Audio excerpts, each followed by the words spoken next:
Дорогие друзья, за окном идет дождь. Я на карантине. Карантин меня застал в Москве, когда я направлялся домой. И сейчас все друзья, все родные разбросаны кто где. И я думаю, что такая ситуация сейчас у многих. Но пока все пытается как-то собраться и найти себя, и найти ответ на то, что происходит, в этот момент есть люди, которые остро нуждаются в нашей помощи.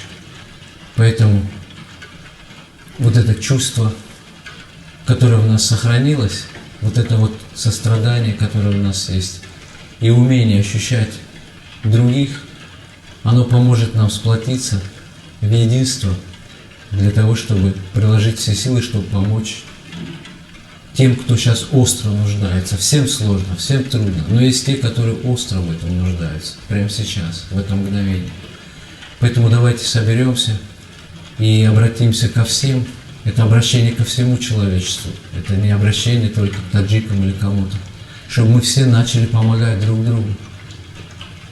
И силы найдутся, и средства найдутся, только захотеть, только решиться на то, чтобы помочь, потому что это тот момент, который нас научит быть вместе и поверить в свои силы по-настоящему. Поэтому давайте соберемся вместе, и пусть нас объединит вот эта цель – помочь тем, кто остро нуждается. И я думаю, что мы сможем с этим справиться. Поэтому желаю всем здоровья, добра и сил справиться с этой тяжелой проблемой. Всего доброго.